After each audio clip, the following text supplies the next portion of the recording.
Apologies for the no upload yesterday. I was traveling and got back home around dusk, and so I was already losing light and I was exhausted. So I'll try to not have that be a common occurrence, but there was really not a whole lot I could do. So for today's reading, the chastening of God. And you have forgotten the exhortation which speaks to you as to sons. My son, do not despise the chastening of the Lord, nor be discouraged when you are rebuked by him. For whom the Lord loves, he chastens, and scourges every son whom he receives. If you endure chastening, God deals with you as with sons. For what son is there whom a father does not chasten? If you are without chastening, of which all have become partakers, then you are illegitimate and not sons. Hebrews 12, verses 5 through 8. It is a great source of joy to many people to discover that God the Father loves us like a parent loves a child. Yesterday we read about the tender love of a father teaching a child to walk using gentle cords. For some people, it is less exciting to discover that a good father also disciplines his children. I have to admit that I have not been the perfect parent. Over the years, I have made the wrong call more than once. I have disciplined the wrong child.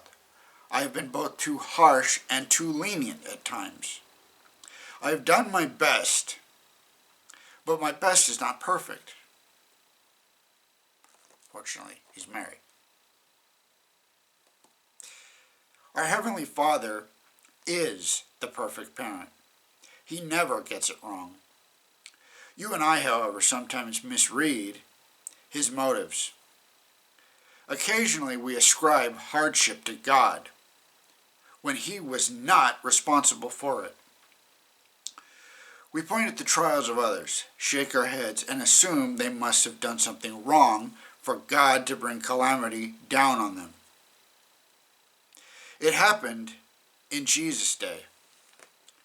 Rabbi, asked the disciples, who sinned, this man or his parents, that he was born blind?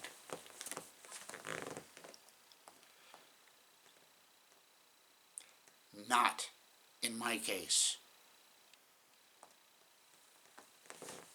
That is a falsehood that should be scorned.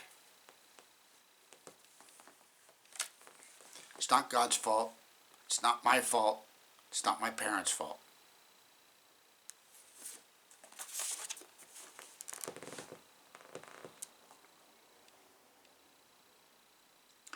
We should pay careful attention to the answer that Jesus gave.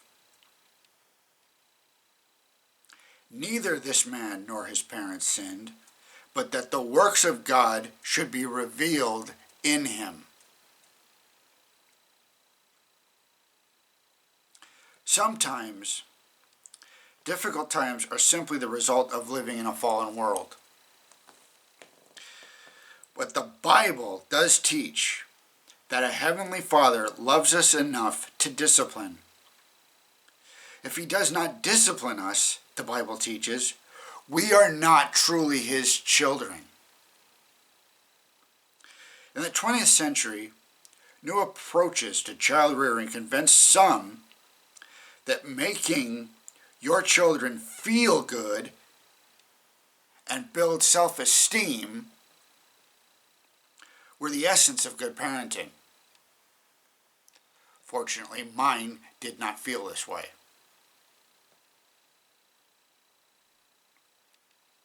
In hindsight, many of those same people are discovering that it was not such a good idea after all. Look at the world today. Real love disciplines, instills values, skills, attitudes for the future. Our Heavenly Father loves us enough to interfere occasionally and pull us off the path to ruin. Do not let it discourage you. As the author of Hebrews, it simply means He cares enough to be sure you make it into the kingdom.